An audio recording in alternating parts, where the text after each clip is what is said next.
Better never ends. In health, in performance, no matter your starting point, you can always strive for better. My name's Charlie Goodchild, I'm your host, and this is the Better Never Ends podcast. We've made it our mission to share with you the expertise and wisdom of role models and leading experts in their field, teaching us about how we can be better, telling stories about their journey to better, and inspiring you to discover yours. Welcoming Richie Norton into today's podcast. Richie is entrepreneur, and he started his life out as a professional rugby player as well, and now breathwork expert, coach, really helping to transform lives. I think that's probably the headline here, and Richie's going to come in shortly and elaborate on that. But we're doing the same thing here on our podcast as well. We're really trying to transform lives. We're trying to engage and push our product, what we're trying to do, and reach more people. So what we're going to ask at the start of this episode is, can those who do listen regularly, can you leave us a 5-star review? I haven't asked for this for a long time, so I hope you don't mind me asking again.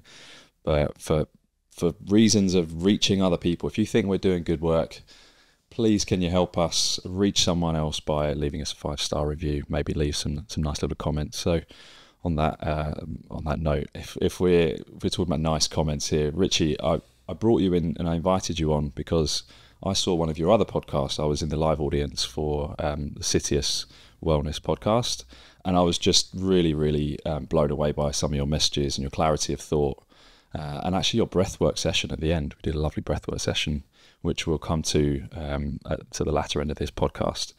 It's the best breathwork session I've ever done. So before getting you too carried away and excited and blushing on the other end of this, Richie, welcome. I'll bring you in now. Tell us a bit about your story, because we've referenced a little bit about the rugby background and what you're doing now. What's your version of that story? I think every time I tell this story, there's a slightly different version because I might delve a little bit deeper, but always happy to share it because I realise the failures that I've had and the almost like reinventing myself quite a few times seems to help quite a lot of people out. And I was that rugby player that had a really promising career ahead of him. My whole dream as a kid was to be a rugby player, and then I ended up being like a TV pundit, and having this big long career with all these accolades. But that dream came crashing down in my mid-20s. I managed to drag it out a little bit longer. There was a happy ending in all of this, but it was down to, I don't want to say lack of belief in myself. It was more just my body was letting me down, and I didn't know how to pick up the pieces. I didn't know how to heal myself at that time. I wasn't doing the breath work. I wasn't doing the rehab. I wasn't doing the recovery work. I wasn't prioritizing my sleep. I was still drinking a lot. I was still partying a lot because I could get away with it. And it was this lack of care and lack of respect for my overall health back then, because it's, again, a different game now. People do take a bit more care. But it was definitely a massive wake-up that took me quite a few years to heal and recover. But it was the stuff that I practice now that I love to teach and love to share and love to inspire people with, that it is literally the key to me being here and happy and healthy and probably the best shape of my life at my age.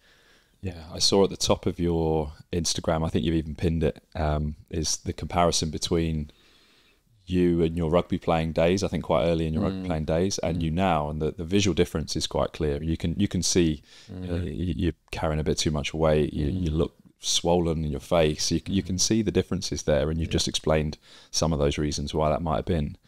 And then the other thing I just picked up on there is it took a few years. So I think sometimes people expect there to be a moment in their life where it's this light bulb flashes and they go, right, I need to change. But you've just said there, actually, there was a few years of transition from old rugby playing you to where you are now and what you were before. So do you think that's a fair reflection of most people?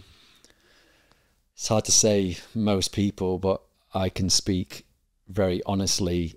Those few years where I felt lost and I felt like I didn't know what direction to take my life in, think how many people are in that position right now at different ages of their, in different stages of their life, different ages, different personality types, different professions. we get stuck, we get lost, we lose our way, we make some bad decisions. You know, I was that person that, you know, started to do, you know, drinking and drugs and partying and just sort of completely lost. No direction, no structure, no real mentors, no clue on where to take my life. And I was at a point where I should have been in my prime. So I'm speaking to those, you know, those guys in their 20s right now, or anybody in their 20s, you know, thinking they've got it or have it all figured out. I think how many people now are so driven and chasing this dream, but it might not always end up where they think it's going to end up, and they give up. Whereas I would say I've, in my now 40s, reinvented myself maybe 5 or 6 times. I've taken massive risks. I've not always been successful. I've failed loads of times. I've been in horrendous shape, and I've been in incredible shape.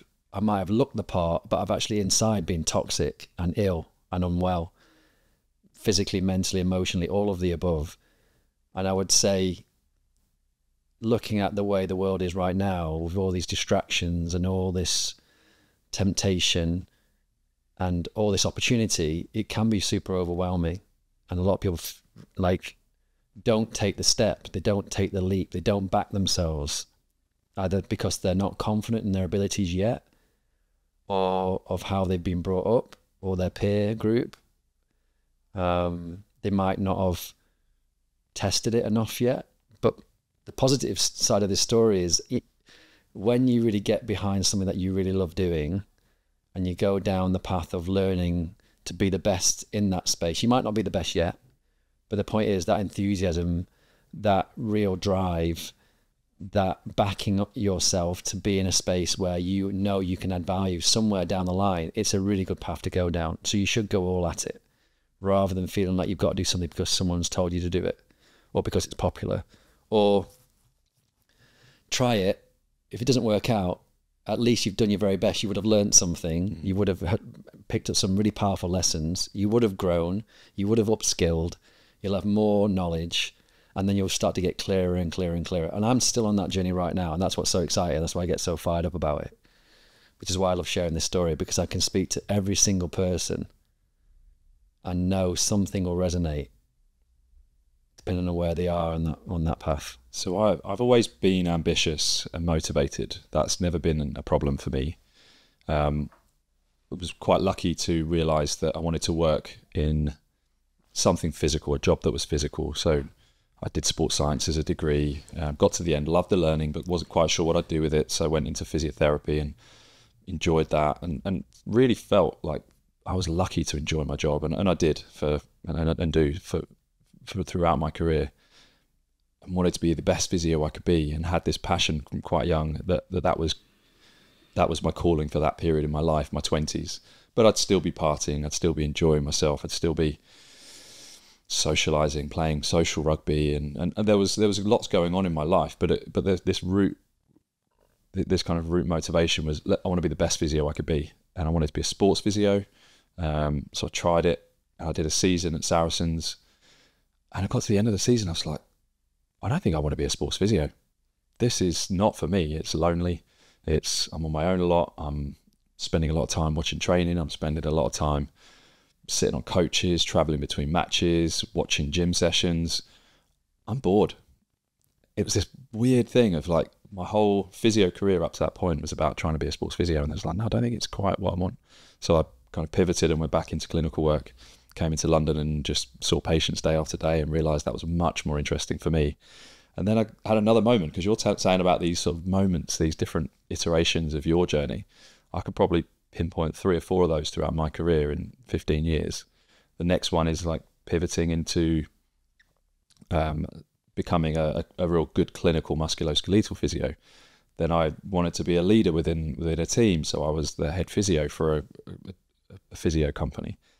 And then I got to hit a ceiling there as well. I was like, hang on a minute, I've got all these ideas, I keep getting told no, what am I going to do? I've got all these ideas and ambitions. And then all of a sudden, this was the sudden one. So a lot of these are gradual. The sudden one was like, you need to create this thing yourself. You need to go and do it yourself. You need, if there isn't another company out there that can support your ambition, you need to create it. I'd never thought of being a business owner, never thought of having my own place company ideas that were all about my drive.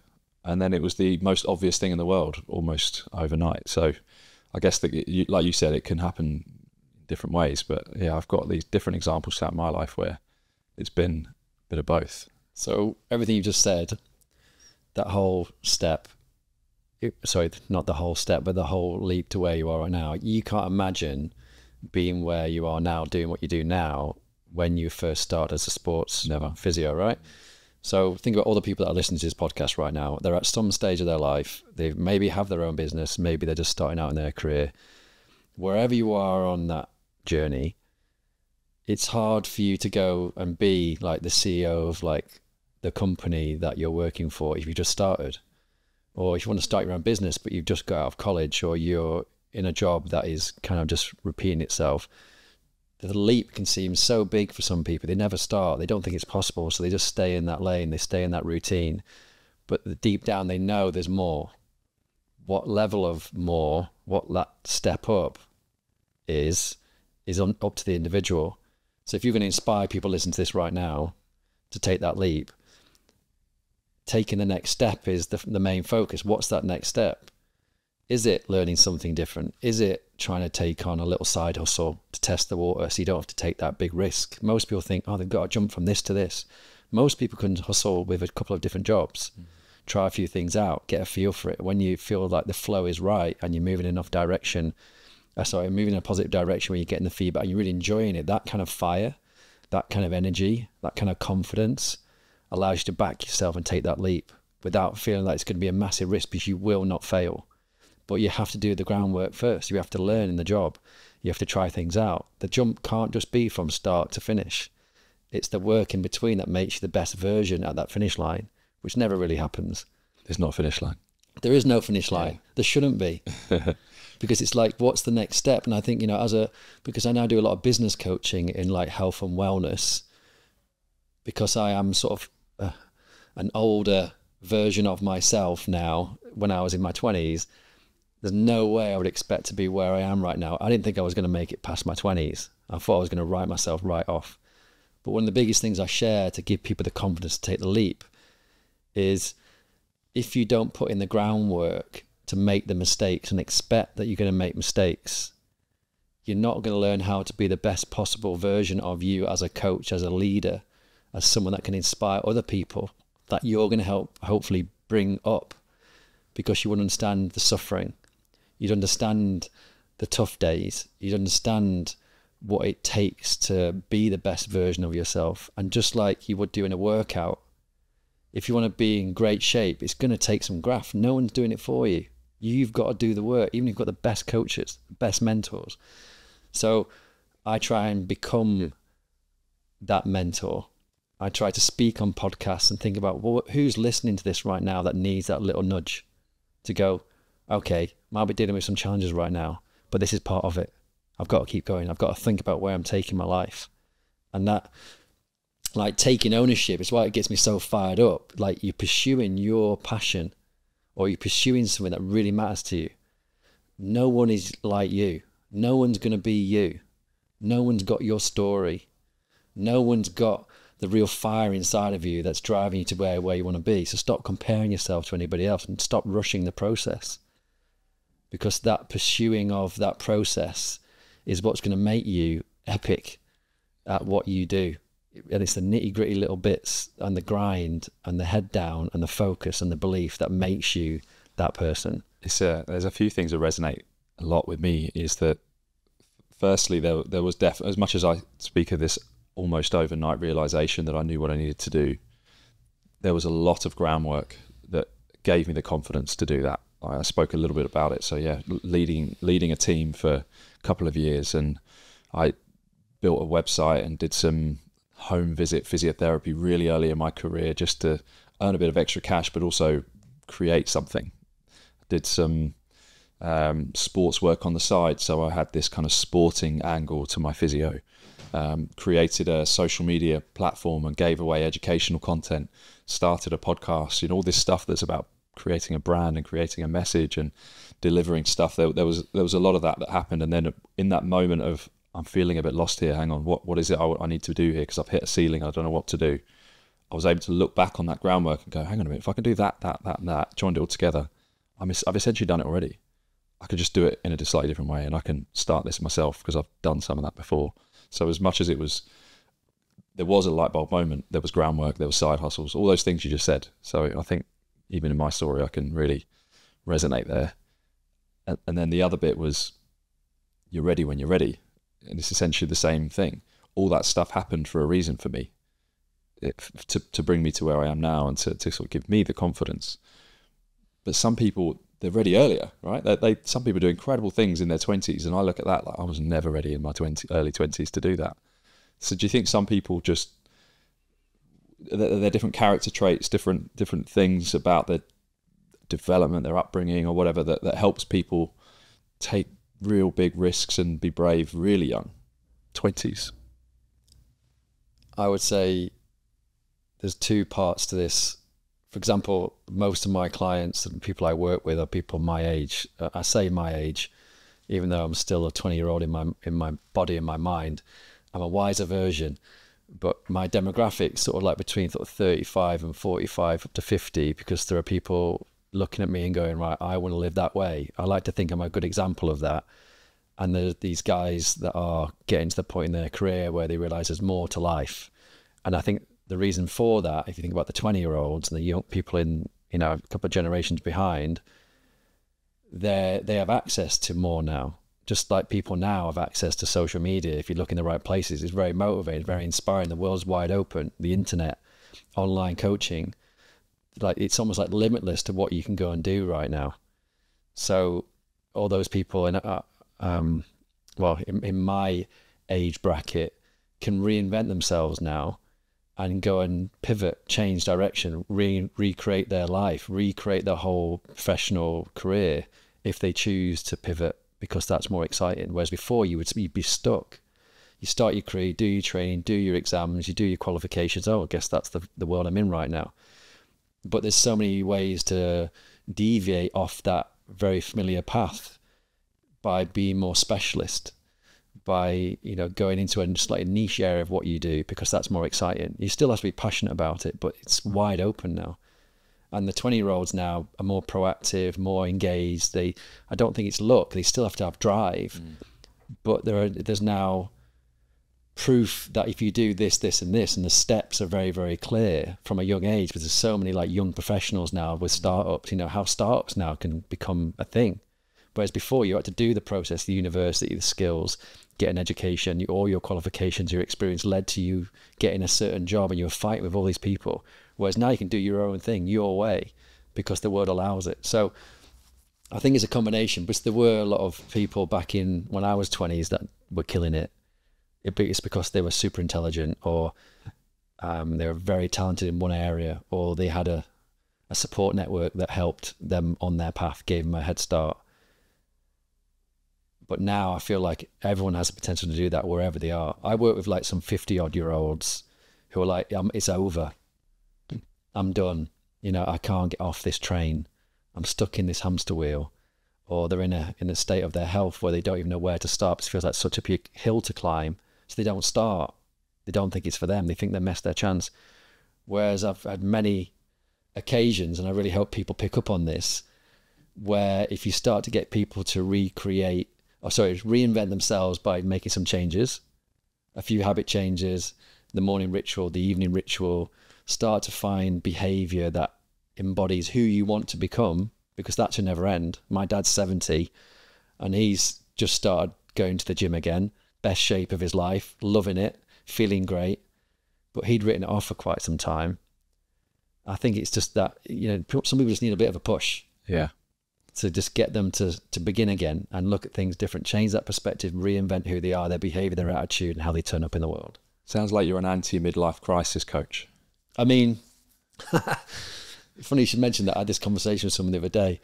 I had a midlife crisis of my own when I hit my 40s, because COVID happened, and I was like, I just had these big plans to go to Bali and start this retreat and go on these adventures. And I thought it was going to be the game-changing moment of my life as a wellness guru.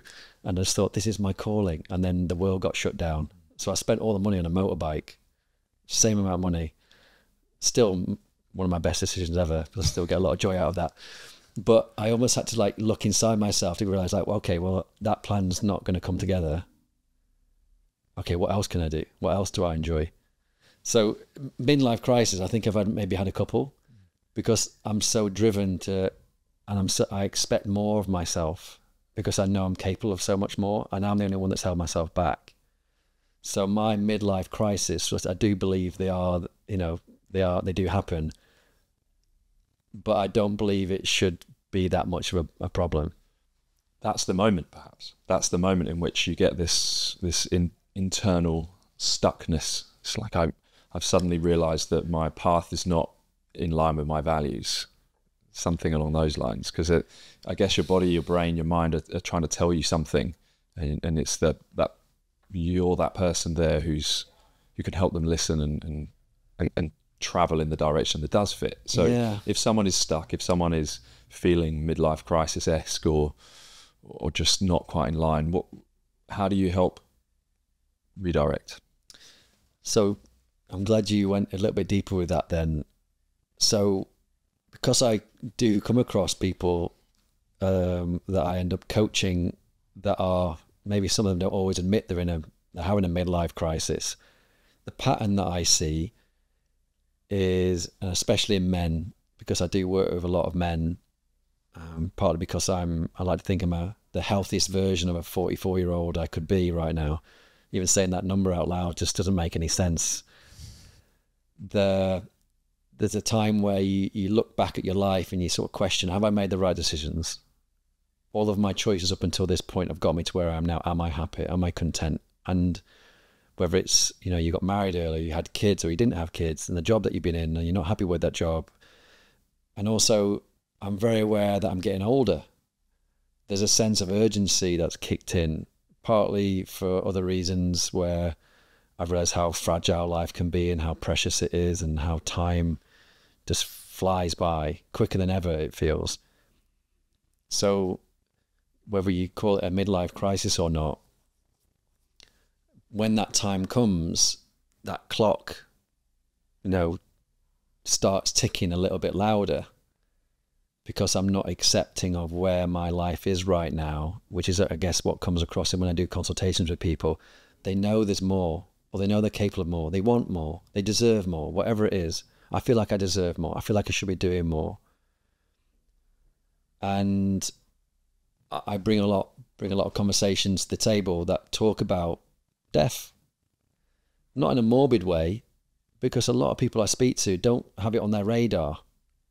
So, well, it is the most certain thing in our lives. Yeah, exactly. And my relationship with like the end of life, and I don't want to neg anyone out to listen to this right now. There's actually a really powerful reason why I bring this up, because a lot of people don't realize they're actually going to die, and it might get taken away from you at any point. And because I've lost more friends than I think anyone should ever lose at a very young age, I've seen this almost too closely, too often, to realize how precious every single moment is. And a lot of people just floating through life expecting life to come at them. Whereas if you start to realize that time might come at any point, and you then just take a little step back from the world that you're in, you might start to have a bit more urgency. And not urgency so you just end up rushing and you miss the magic in every day. Just knowing that the time that you have right now, in this moment, how are you spending it? What are you worrying about? Is that really worthy of your time? Are you really bothering yourself with things that do not matter? And are you prioritizing things that really, truly matter to you? And you could say relationships, you could say professional direction you're going in, it could be your health. What are you unhappy with right now? Can you fix it? Can you change it? Do you have the ability to do something that's going to impact your happiness and your life being a bit better in some way? And if you say, actually, no, stop worrying about it. Start focusing on the things you do control. And that might seem like a bit of a cliche in the wellness world, but so many people don't act on it. They just stay in that state of misery and suffering and expecting the world to give them something, or someone to fix them, someone to do the work for them. It's all you. But I take a lot of power in that, which is why I bring it up and I really face people and I go, right, tell me what you've been putting off. What's stopping you? What's scaring you? And when you get to the real base of it all, the answers are all right there in front of them. And the only person that's stopping them from being where they want to be is themselves.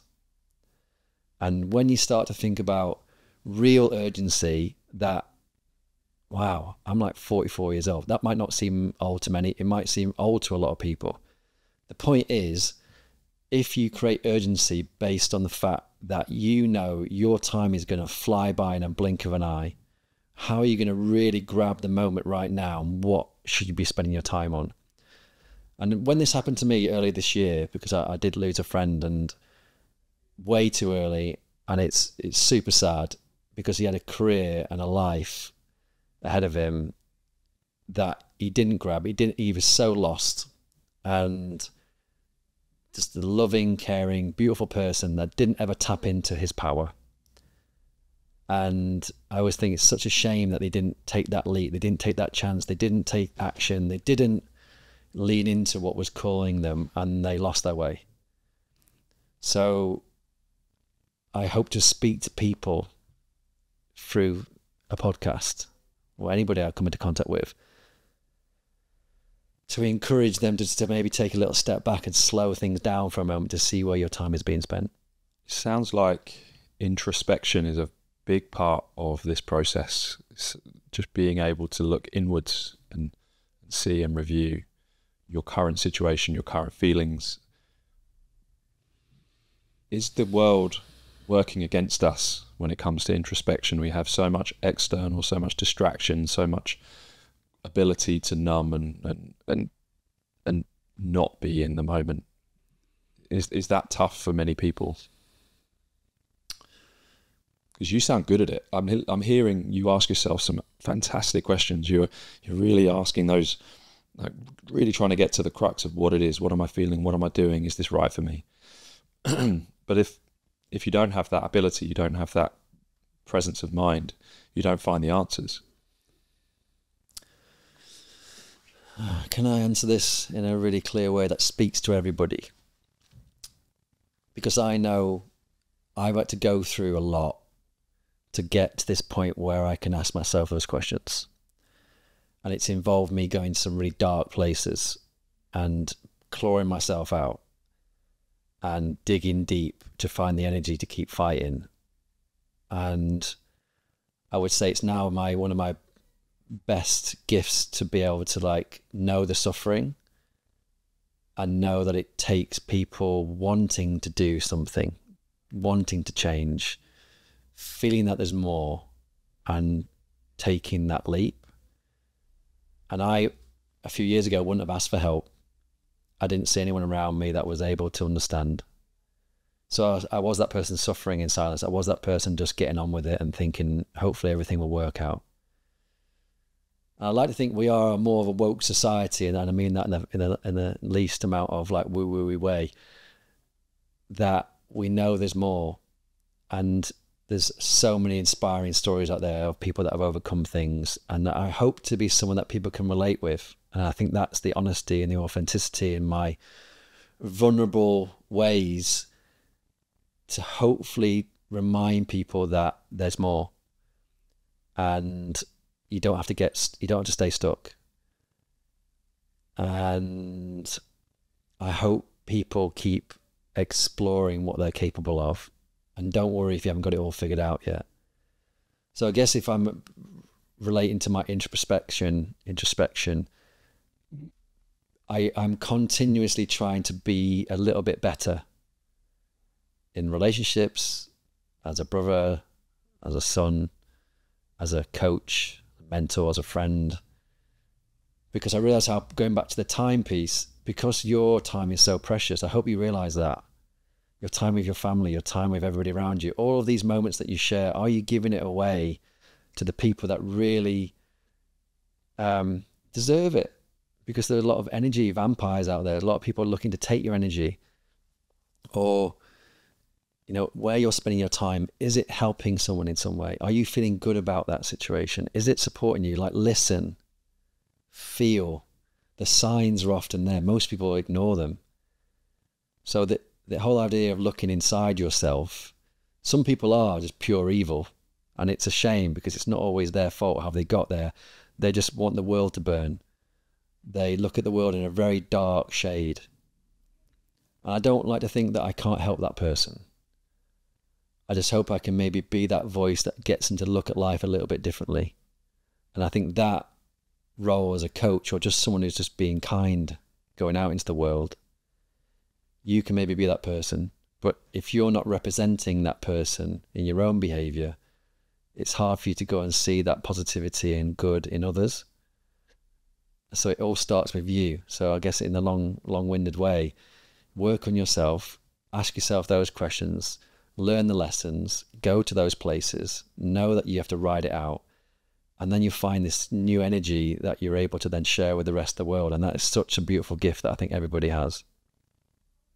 There's something in suffering that's this idea and this reality of suffering that's starting to change in my mind. I've recently read Viktor Frankl's Man's Search for Meaning, and there's a purpose. There's this paragraph in there that talks about the purpose of suffering, which is something like, why would there be a purpose to it in my initial thought process?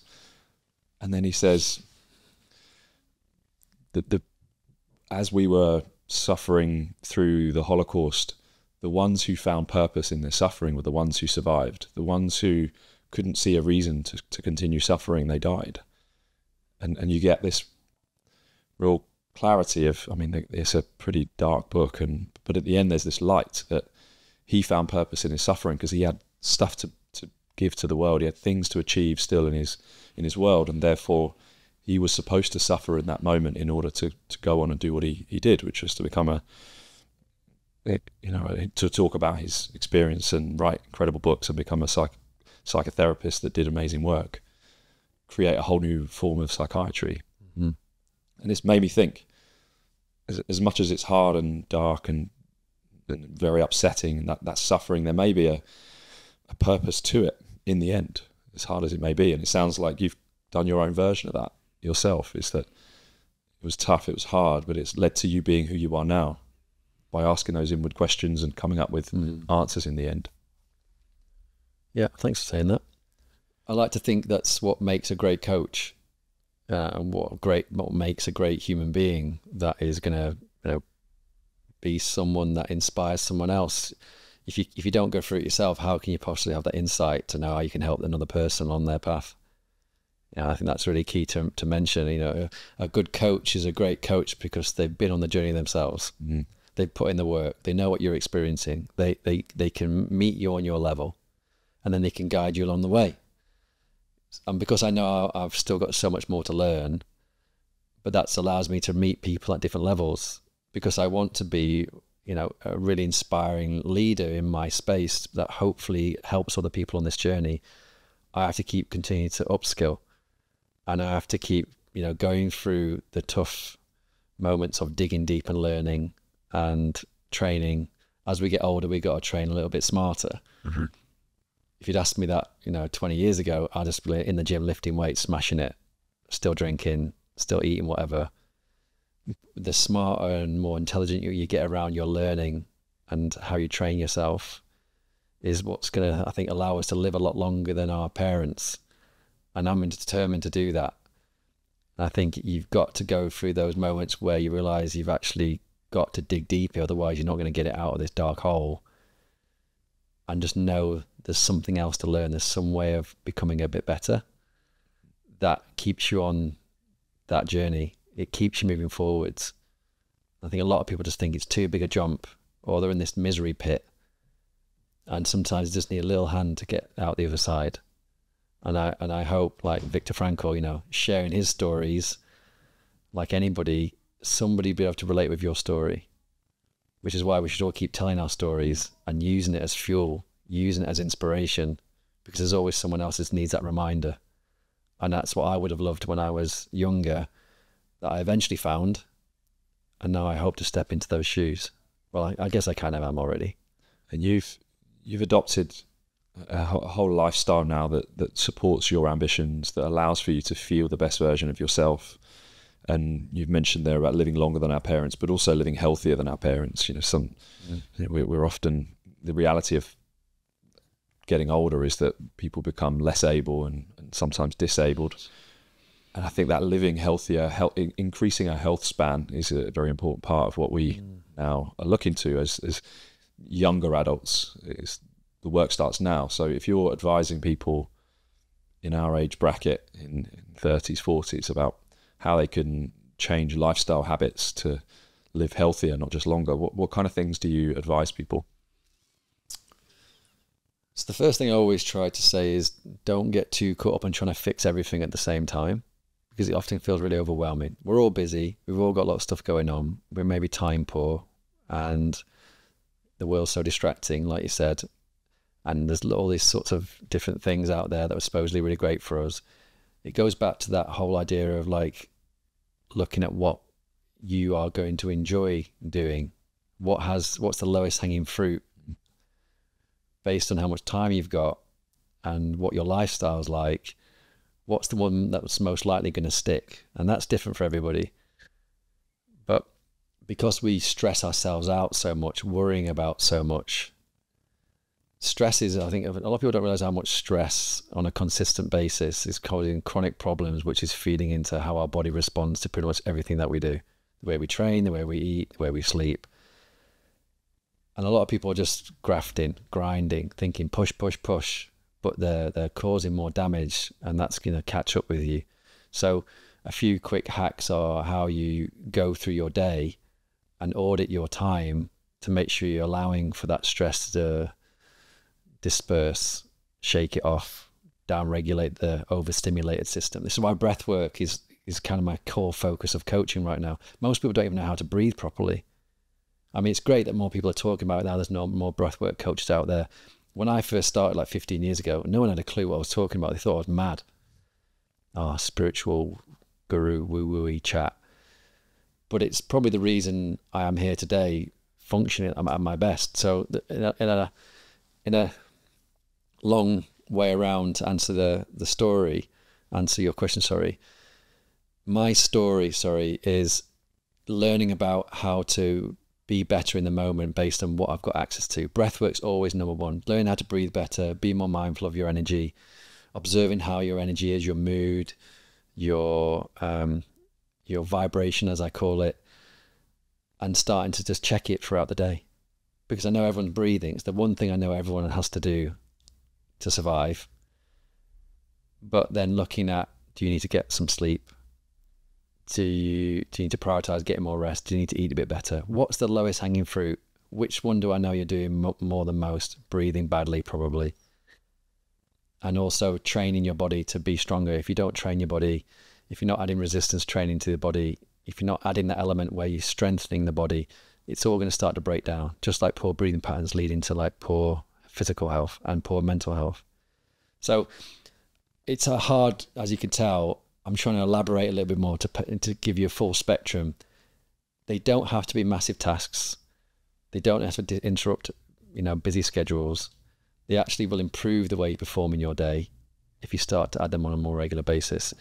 Yeah, that on a more regular basis, I'm going to underline consistency, that. Yeah. Because I had a bit of a moment the other day about my own health habits. There's throughout my life, exercise has been very easy for me to do. I enjoy it. I love sport, so I'm very passionate about trying to be the best version of myself physically. That's always been easy for me. In different iterations, running, sport, whatever it was at the time, it's always been fun. I've always noticed as well that people talk a lot about spirituality, and people talk about finding purpose, and I've started to read into more of that stuff as well, and learning a bit more about what that means for me. I'm not religious, but I'm starting to understand that spirituality is not about religion. It's about finding that there's something bigger than myself, transcending myself as an individual, and there's more to it. This universality of humans or us on a planet, whatever it might be. So that's been fun just to think about. And then there's always been breath work and meditation, mindfulness that's been spoken about. And whenever I've tried it, I've always found that it doesn't really work for me, or I find it hard. And then I heard Robert Sapolsky, who's a very very well-known neuroscientist and psychologist, written some really cool books about stress. And he was on a podcast and he essentially said, well, it's only ever going to work if you do it consistently. I thought, bloody hell. Obviously, I've done all my training throughout my life consistently, do all my learning, I do it consistently over time. That's how I've become the best version of myself physically, the best version of myself cognitively, and starting to think about spirituality, but not being able to sort of get into what it is that's going to take me to the next level of whatever that might be. And breathwork and mindfulness meditation, I've just found hard and not carried it on. It's this moment of like, you just got to do it consistently. You've just got to create the space for it and practice like anything. Mm-hmm. So yeah, that was my kind of like moment. Like, obviously, I preach this stuff as a physio. You got to do it. So I've now realised I need to block my diary in order to do it. That's where I am at the moment. Otherwise, I'll fill it with work, which could easily be classed as distraction to some degree. Mm-hmm. I need to create a space for myself to be introspective, ask good questions. So I now do some journaling. No tech time. That's what it says in my diary now. No tech. Just a journal, to think, to be introspective. And I've got it in my diary every day. Probably about 50% on my hit rate for it. So I'm still not quite getting there. But it's in there every day. And it's going to be there every day to remind me, take that time, at least half an hour a day, to do the work that I need to do consistently. So I'll elaborate on that, and hopefully it really sinks in for everybody listening to this, because it's for absolutely everyone, whether you're an athlete, performance orientated, or just an everyday normal human being just looking to be a bit better every day. Because breathwork is something everybody's doing, like we right now, we're breathing to be here. I know to keep calm before I come and do a podcast, to make sure I'm not rushing too quick when I get overexcited. Every now and then I'm conscious that I've got to do a breath that's a little bit slower, and be mindful that I'm not rushing. So anybody right now listening to this might not have been thinking about their breathing the whole way through, but now I've just brought attention to it. So a lot of people go, because you're like releasing. It's like you built up this pressure because you're so focused, or maybe just deep in it, and you're paying attention to whatever it is that you're doing. You're not conscious of your breathing. It's an automatic thing. We don't have to think. It's a subconscious thing. But when you start to make it more of a conscious thing, that becomes a regular thing that you visit, where we talk about that looking inside yourself, or just monitoring and being more mindful.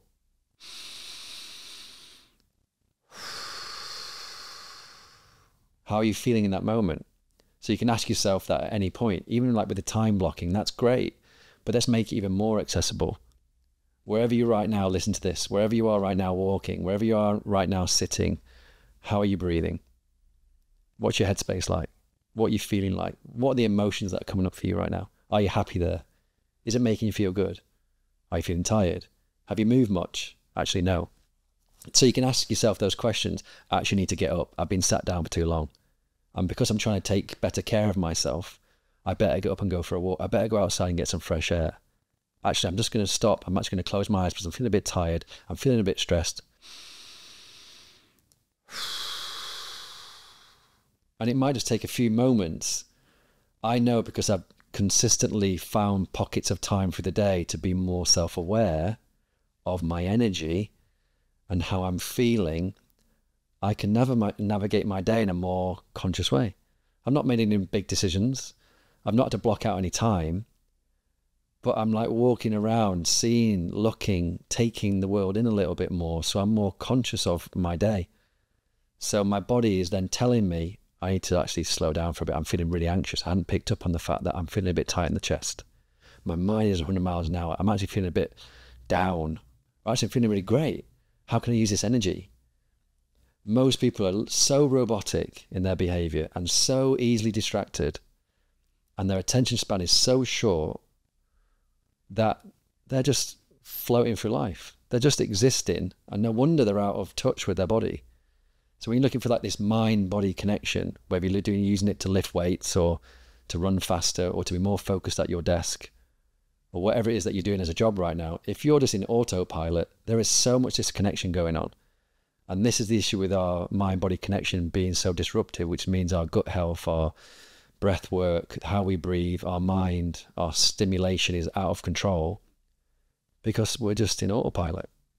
So if there's one thing that's a quick fix, it's just to be actually more conscious through your day, because you know that's the quick way to be in more, I guess, be in better alignment with what your body's actually telling you, which is the best guidance system you have.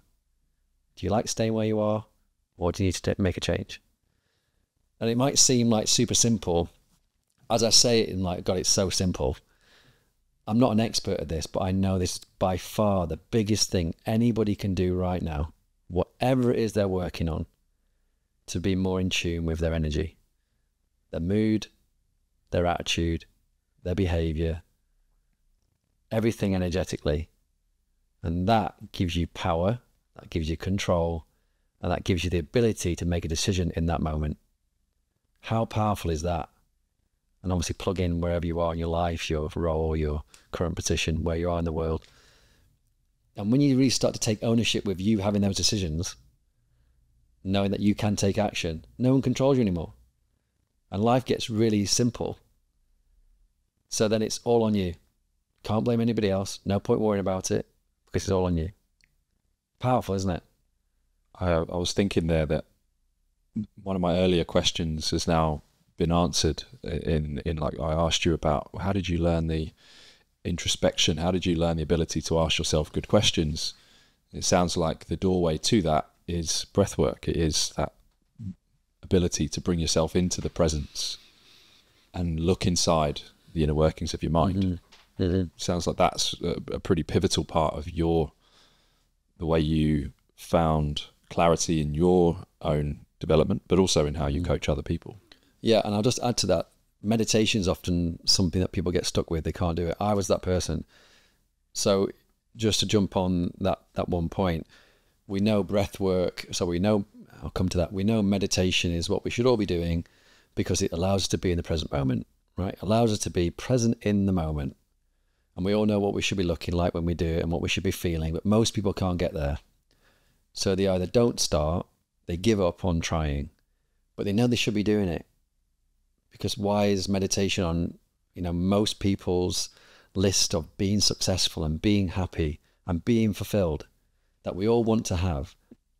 Because it allows us to be present in this moment, to listen, to feel, to then decide how we want to keep flowing, how we want to respond, how we need to maybe make a little change, what's coming up for you, what are you feeling, what are you noticing, so you can make the best possible decision and be where you need to be.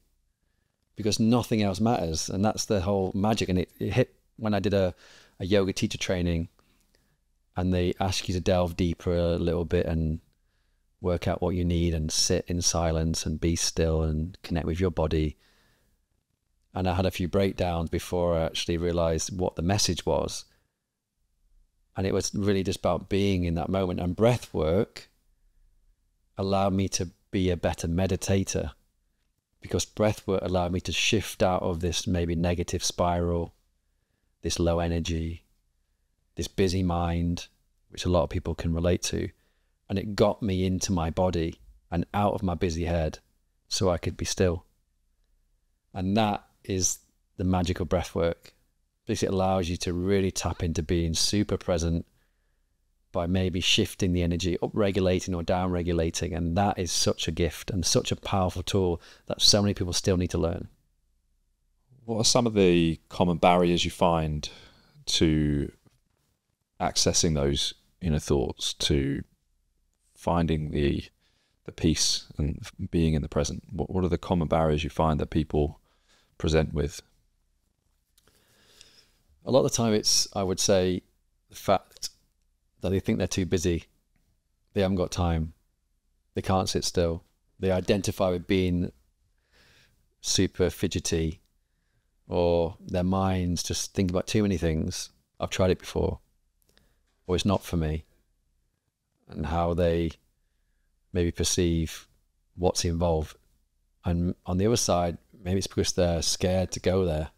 And some people don't want to face where it might take them. They don't want to sit in what comes up because it might not be a happy place.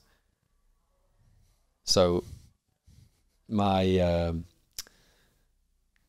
my tools or my guidance in these, I guess, doubts are choosing a breathwork practice that might not be such an intensive entry.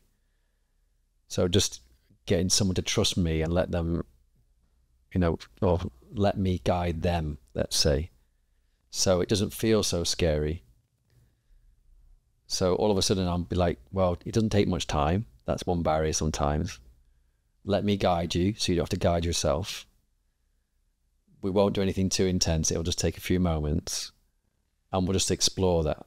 So you start with like breaking down the barriers that might have currently been there to create a safe space where people start to feel like they have more control than they think, to guide it to where they need it to go. And that's something that we practiced when we did that session. It's a journey that we can all go on, that we should all go on, that never really ends. And the way I try to guide people is taking them down that path where they can ramp it up, but know how they can bring it back down. But if they're overstimulated, they're too ramped up and they're 100 miles an hour and their brain's 100 miles an hour, it's very hard to get that person to sit still and get out of their head. So they need something that's going to take them inward. But I can also give them the way out of that too. And that's what's so great about doing stuff with someone as a partner and guiding that person. I think it's just finding which tool works for that person. But I don't then think there's any barrier, because I've come across pretty much every barrier I could come into, and I've found a way in. It's just about finding the right teacher, the right practitioner, and the right method to take people on that journey. I definitely had the busy excuse for a good few years, and it was both true and not true at the same time. Sure, my life was busy, but I was choosing the busyness for much of it as well. Mm-hmm. I think I was enjoying it as well. I think I was enjoying the busyness. Maybe there was an element of badge of honor type stuff as well. Look how busy I am. Mm. There was this culture in a previous company as well, where when you say to someone, "Oh, how are you doing today?" what they meant is, "How busy are you today?" So the answer would always be, "Oh, my diary's this busy," or "Oh, I'm not that busy today," or "I'm really busy today." So they don't really say, "Oh, how are you today?" because they're interested in how you are. It just became this cultural phenomenon that it was, "How busy are you?" So I think in lots of different spheres, people resonate with that busyness is this badge of honor concept. Mm-hmm. And I know, and I always felt pretty robust and resilient to that. I would enjoy the process of learning and the process of developing myself as a clinician and as a person, and I felt that busyness was a part of that, and it was a necessary component. And then I remember thinking, hang on a minute, I'm feeling anxious, and I've never had that. I've never really suffered with that, but there was this moment where I just set up my business, so I was excited, but I was also working my old job, and I was still working in sports at the same time. And when I used to work in sports, I'd take annual leave, and it was the out of office goes on. But I had my new business, so I was then doing my emails, doing my work stuff in downtime. Then you go and do your sports stuff, lots of high energy. As soon as that finishes, right, check emails, do some project work. I was just on all the time. I go home, 2 young kids, I was on. I'd go and run, I was on, because I was trying to achieve something. My whole life was about pushing and being on and busy. And then I noticed this little bald patch on my chin develop, where some hair just stopped growing. It's like, hang on a minute, what the hell's going on there? And then it took me a few weeks to be like, this is probably the first physical manifestation of being busy, being stressed. Yeah. And I knew I was, because I remember looking back on the month before it happened, of like January was the busiest month of my life. So I knew it really in the end. And I had to make a big change then, and it was in around the time where I was leaving my old work anyway. So my life was a little calmer for a while. It took about a year for that little bald patch to grow back, maybe even a bit longer, maybe a year and a half. Mm-hmm. And it was the first experience of that kind of sense of feeling overwhelmed, this kind of anxiety that was there as a result of it, and this physical manifestation of hair not growing in this tiny little patch on my chin. Of like, yeah. Just because you're good at it and just because you can handle it for long periods of time doesn't mean you're immune to stress. And it was this real like mirror moment, looking back on things that I was already aware of and going, you need to practice what you preach. Yeah. So now I'm a little wiser and getting a bit better. But there was a moment even a few months ago where I realised you're doing it again. You're spinning too many plates again. So holiday came at a good time, and reassess and come back in September and go, what are you going to delegate? What are you going to drop? What are you going to pause for a moment in order to not make those same mistakes again? So that was kind of, the last couple of years have been really influential for that. And certainly the control thing that you said about taking control of the things you can control, essentially running my own business, that was the crux of it. Now I can make those decisions quite easily and say, you don't need to do that at the moment. You can pause and do that instead and take your time with it. You don't need to rush and achieve all the time. It's staying the same could be a really important part of that phase in your life. So there's been a lot of stuff that has changed in my mid-30s. Doesn't feel like a midlife crisis, but certainly stuff I've looked inwards and gone, that's not quite right. You need to make a change. You need to do something. And I'm not sure Breathwork has come in yet for me. It hasn't worked, it hasn't landed. I mentioned that yours is the first one where I've really connected with, and we'll hopefully come to that soon. But that sounds like a pretty important gateway, actually. Well, I'll just touch on what you mentioned then about physical manifestations of stress. And I'll maybe just start by saying I've got nothing against hard work. I think when you're excited and you're passionate and you believe in what you do, you should go all in, because, like I said, the clock's ticking. Don't wait for someone else to do it. No one's going to come and do it. You're in charge, especially if you're driven, you run your own business. It's very hard to take the foot off the pedal. But this is why I talk about breathwork being such a great entry into like managing those stress levels. And I would even say, like, you don't need to put aside time to do a particular breathwork. Breathwork can be you right now just taking 5 big deep breaths. You're able to hack your nervous system. It's the one thing really that has probably the most profound effect on your body and how you're responding to the day's busyness and all the stress and all the grind, to allow you to keep doing as much as possible. You don't have to sit in a corner with your legs crossed on a yoga mat and put some incense, on and in nice tunes. You can be walking down the street to your next meeting because you like hustle, hustle, hustle. I love the hustle because I'm so fired up about what I want to share, because I know it's going to help like many, many people, like millions of people is my aim, to go and get out into the world and share with as many people that want to listen in the simplest possible way. It is you deciding right now, I'm just going to be a little bit more self-aware of my energy today. And I'm going to not spend as much time on my phone because it's not making me feel great. So I'm going to do something more productive. I'm going to walk home, or I'm going to get a bike, or I'm not going to stay hunched over my laptop because I know that's not helping me. It's not helping my energy. I'm not staying focused. My brain is all over the place. I need to get up. So, and again, it's ingraining those habits and those behaviors around whatever your lifestyle is. But that's what's so great about it. It's adaptable to anyone's life. And if you've got more time to go and do a workout, do a workout. If you've got the ability to go and have an early night, get an early night. We all know we need sleep. We all know we need to eat. We all know we need to train. We all know we need to breathe better. Look at those 4 pillars. Where can you add them into your life? You don't have to stop grinding. You'll actually grind harder and more effectively and more efficiently if you're not robotic, because you're more of a human being with like real deep senses and awareness, which makes you a better CEO because you pick up on energy. You are dialed into what matters. Your time is more precious than ever, so you don't want to waste it. So just how you've reframed what you've just said, you can achieve all those things and more, plus you're not going to be burning yourself out. You're not going to be a wreck because of all that grind that you've done. I'm all about the grind. I'm all about the hustle. I want you to thrive, not just survive. And so many people are surviving and just killing themselves because they've got it all wrong. They've got it the other way around. Whereas little things done consistently, more mindfully, you can attack life and achieve a lot. And so I just think it needs reframing.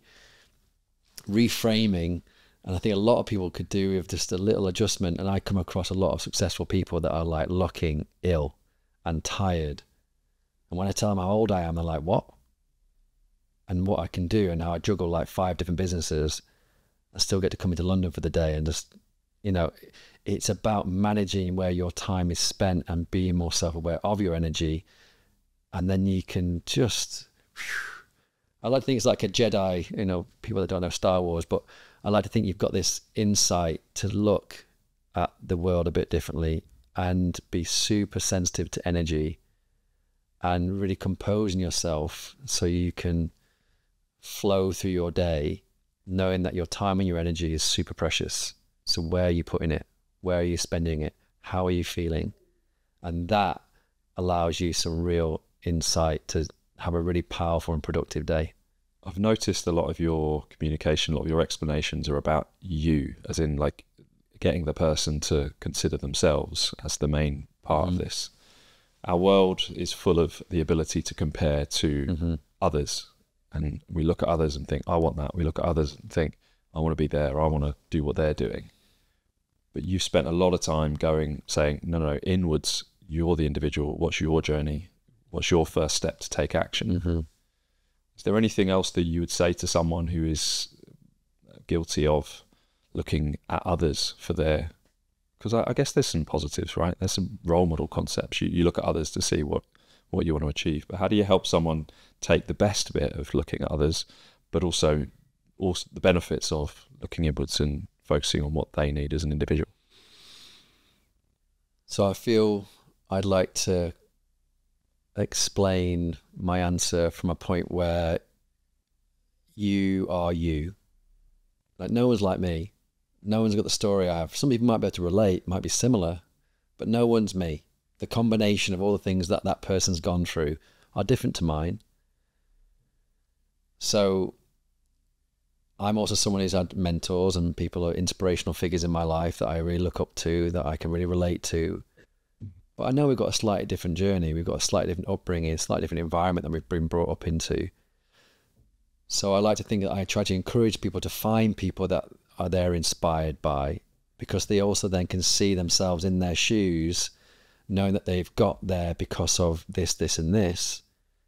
So all of a sudden, you don't feel like you're the only one and that someone has already made it. But your journey is your journey, and you have to go through those steps to become that version of yourself that you're aspiring to be like, and maybe have a role model. So I would say, be yourself, be the best version of yourself. What does that best version behave like? So all your personality, I can't be you, but I know I can be a good person that might end up being as successful as you. You could look at a mentor or someone that you want to be like that. Or maybe it's a professional goal. So how does that CEO that I want to be behave? And how can I maybe be a little bit better in my own way? How do I need to turn up? So I like to elaborate to help sort of tap into everyone's sort of desires and help them tap into what they're like as a person. Kindness, empathy, positive, optimistic, creative, risk taker, self-aware. And then, and again, a roundabout way, I'll end it on this. One of the best bits of advice I ever had was, no one's going to be like you, Richie. No one's got the same story as you. One day you'll inspire others based on your truth. But the better you are depends on how deep you go into looking at that inside world of yours and using all that suffering as fuel to get to where you want to be. And then also behaving like that person that you want to be. What would they do today to get a bit closer to being that person?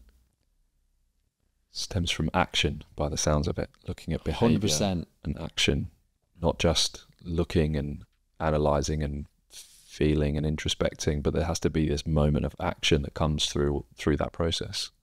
A behavior, you're looking at behavior and working out how you can then act, which reminds me of the process that led to me deciding to run my own business. When I went to see someone who had already done it, and it was a consultant I was speaking with, and he said, yeah, it sounds like you've got loads of really good ideas, but it sounds like you don't really know what to do with them. So how about you go and speak to this person I know who's already running a business. Just come meet them. He'll meet you. So I went for breakfast with this guy, and I was chatting away, giving here's my big vision, here's my dream. I think I want to do that. I'm not sure, but I'm not sure I'm ready because I've got this. My kids are young, and he went, just stop. Are you going to do it or not? He went, I had this same advice from someone that I know. He had all these ideas. He said, I was in the same boat as you. I had all these ideas, and in the end, the guy just went, stop. You're going to do it or not? You're going to keep complaining about it and worrying and analysing, or you're just going to take action? And that thing stuck in my head so sharply that I left that meeting, and it was that light bulb moment. It was like, okay, now's the time. I need to do it. Stop analysing everything and stop worrying about everything. Just do it. Figure it out on the way. Yeah. Why wait? What are you waiting for? No, I think a lot of people listening to this right now, even as you're saying that, I'm thinking about, I am taking so much action right now, because if I keep putting it off, it's just going to put off getting there a little bit quicker or making those mistakes a bit quicker. And because I've now taken full ownership, which I encourage everybody to do, of like your own life, your fitness, your health, your family, your relationships, your professional journey, if you don't take that leap now, or at least take one step in the right direction, you're literally just putting it off, and you're going to regret it. You've got absolutely nothing to lose. Like, take that leap. If it's too much of a gamble and it stresses you out, then maybe that's too big a step. But there's always one step in the right direction. Go for a walk today. If you're on the fitness journey, maybe get a gym membership to start walking. If you're looking to improve your business, do you need to learn something new? Get up and read a book, listen to a podcast. Like, so many just sitting there waiting for it to come to them, someone to give them the answer. The answer is in you. You're just ignoring it, or you're just nervous, or you don't believe in yourself enough.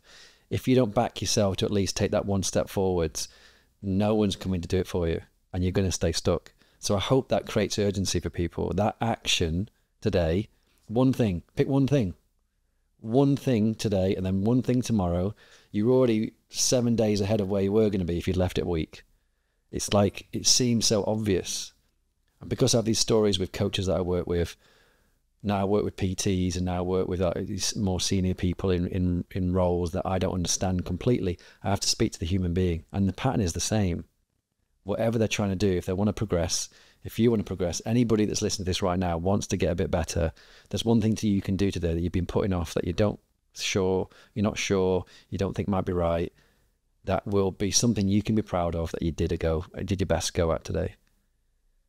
And then how can you build on that tomorrow? I promise you, by the end of this week, you'll be like, wow, I've done so much more. I feel so much good about that. What's the next step? And I think that needs to be pushed to the youngsters today coming through. Get stuck in, have fun, play, make mistakes. I think about all the self-help books that are coming into my mind now that I've read over the years. There's a clear pattern of the successful people and what they've done. And they've grafted, but they've made a load of mistakes. What they didn't do is just not take that step. That, I think, is a big push for everybody, to just look inside, ask yourself those questions, and get after it. And a lot of people surprise themselves, and most people, they really do.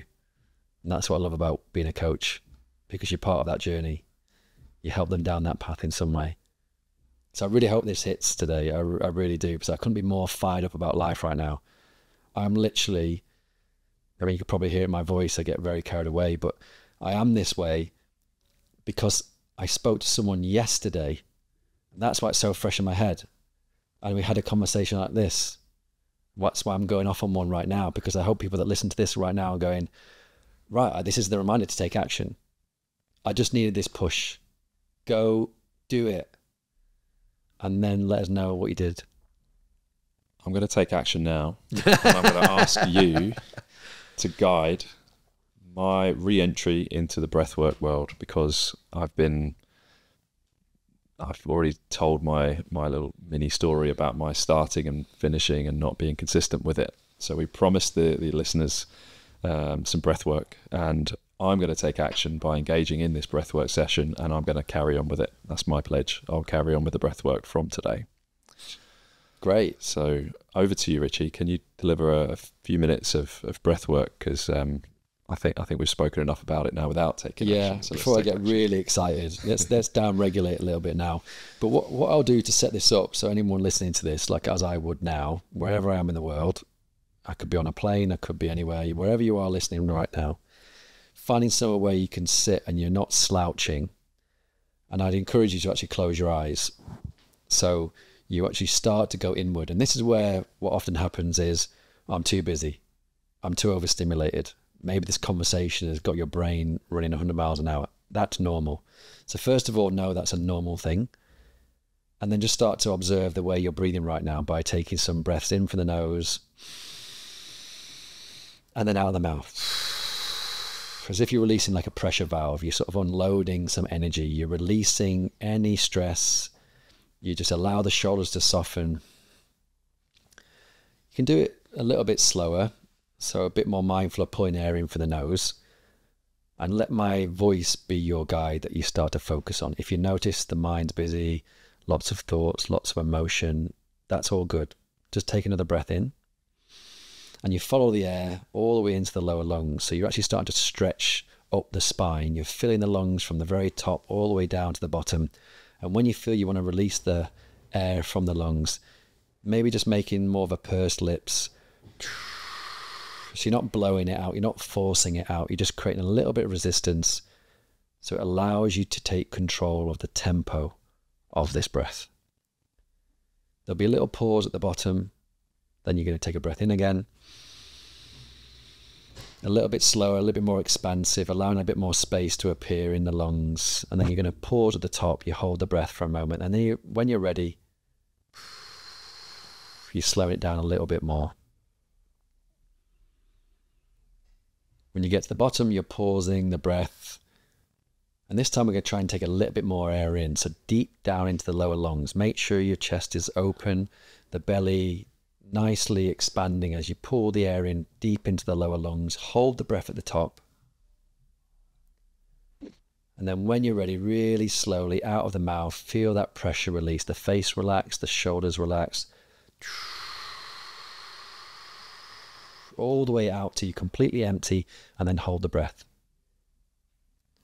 Relax the face. You've got plenty of oxygen in the body. This is where you get to really bring attention to the breath hold. It's very hard to think about anything else. And then under your control, slowly breathing in for the nose, fill the body back up. To the very, very top of the lungs, hold the breath without shrugging the shoulders, without tensing the face. Keep nicely relaxed.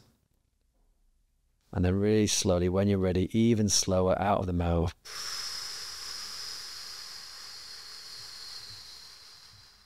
Holding the breath out when you're empty, keeping the body relaxed.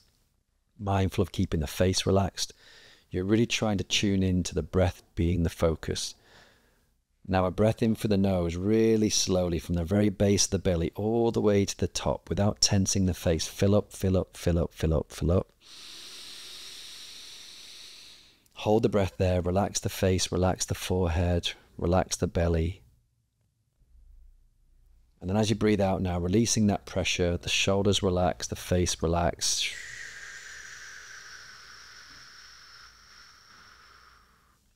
Now close the mouth. You're going to slowly breathe in for the nose.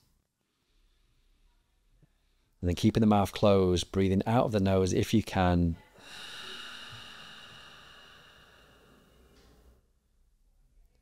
And then an inhalation through the nose.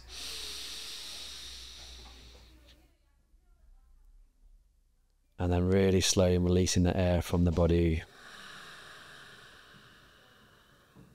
A little pause at the bottom. And only when you're ready, breathing in for the nose as slow as you possibly can, but to the top.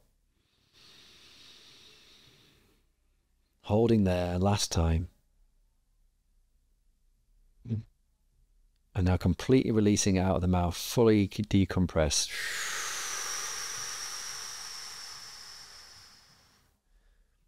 Relaxing the face, relaxing the eyes, relaxing the belly, relaxing the chest. Slowly breathing in without forcing anything, whatever feels the most effortless breath. Sighing it out. In for the nose. Sighing it out. In for the nose. Letting go. Just breathing normally.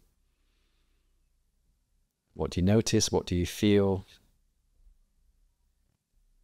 Whatever happened, wherever you went, wherever you're currently sitting is exactly where you're meant to be. So this is the only moment that matters. When you're ready, open your eyes.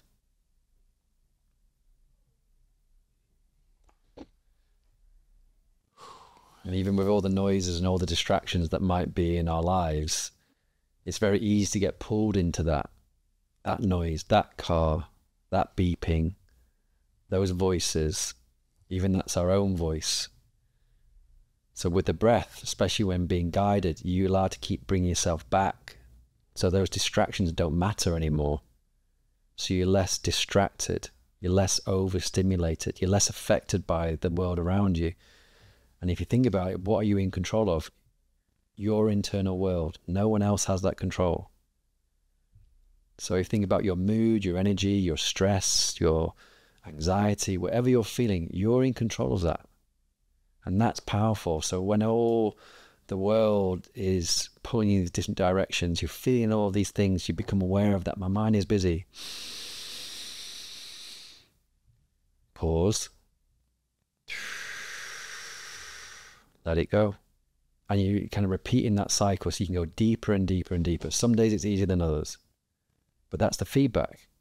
Okay, I'm really overstimulated. My mind is 100 miles an hour. I can't sit still. I can't focus. Okay, I need to keep going deeper. I need to keep going deeper. I need to hold for longer. I need to pull a little bit more air in. That's the power of breathwork, which is different to the meditation. But it then becomes a really powerful meditation because you've shifted your mental awareness to being in your body. And that is such a powerful tool that people do not tap into, which is the key to most health and well-being improvements. So I know that you teach at workshops, you teach at retreats, you've expanded to doing lots of different styles of what we've discussed today. And it seems that the retreat world is really growing and booming, and I get it. It's like you're combining experience with health, and that's what people want these days. I think it's a really exciting world to be in. How does someone find out about what you do offer? How does someone get in touch and learn more about that? I like to think everyone can get hold of me. If you just type my name in anywhere now and I have a bit of a subject matter, you'll be able to track down what I'm doing, where I'm doing it. The website, the best one, shall I say, is Richie at richie-norton.com. I have access to retreats, workshops, courses, coaching, other mentors. I have an app for people that want more live stuff. So I'd like to think I've put myself out there enough to give everyone a tool that they can tap into anywhere around the world. And I love hearing from people. People think I don't answer DMs and emails. I still do it. This episode is testament to that. Yeah. I reached out to you after the one that I came to in the live audience, and you said yes. Yeah. So. Because I just feel honoured still. I'm often humbled and inspired by other people's stories that they are happy to share, which is the reason I'm here in the first place. So the fact that I'm reaching people and they're resonating with my story and they decide to take the leap to come and join us at an event or do a course with me, come and work with me, it's like, I am so honoured. I just hope you do the work. I hope you take that leap. I hope you make that decision, because it could be something that completely transforms your life. And if I'm part of that, amazing. So always reach out to me. I love answering questions. I love talking about it. So I just hope this message keeps getting louder. Well, the final part to this is that our tagline, our central core, my inner purpose that I know drives me on is better never ends. That's what I realised a few years back, that spurs me on. In a way, you've answered this a few times, because to some extent you've said those words in a different way. Do you have anything else to add on your own version of better never ends? I mean, I'd like to have a really cool slogan like that, but my sort of key tagline is building strong bodies and resilient minds. And how strong you get and how resilient you become depends on how much work you're willing to put in. And that for me is a lifelong journey. It's only when you stop trying and you stop learning and you stop trying to be better that life gets stagnant, it gets stuck, people feel lost. And I think part of growth and part of it evolving to become the best version of you, whatever that looks like, is down to how much work you're willing to put in. And it all starts with you. And I think that's something that we should be looking to do every single day of our lives. Thank you. Thank you so much. You've inspired my next phase. You've got me really thinking about my day-to-day actions. I've been considering a retreat products within my business as well, and I'm very excited by that space. And I've started to take action in recent days and weeks, actually, very new. So listeners, watch out for that. If you're interested in what we do in general, then you may see something a bit more concrete as I get my head around the product. But you've been in that world for a long time and doing great work with retreats. I just think it's a super cool way of delivering healthcare. Hopefully we can do a good job too. But thanks so much for coming in and sharing your vulnerabilities and sharing your journey and your work. Hopefully you'll be inspiring our listeners as you've inspired me today. Hope so. Thanks for having me. Thanks for listening to today's podcast. This podcast is sponsored by Better, provider of health, wellness and performance services based in central London. You can book in for face-to-face services at either of our 2 clinics, one in Soho and one in the city. You can also follow us on Instagram at Better Never Ends, or head over to our website for more information about the clinics or the podcast at www.betterneverends.com. And of course, if you want to send us an email with any feedback, questions or suggestions for future episodes, then email us on podcast@betterneverends.com. And finally, thanks to Brian Long for editing the show. Without him, it's absolutely no doubt in my mind that these would never have seen the light of day. And it will allow this podcast to continue on for as long as I'll keep recording them. So thanks very much, Brian.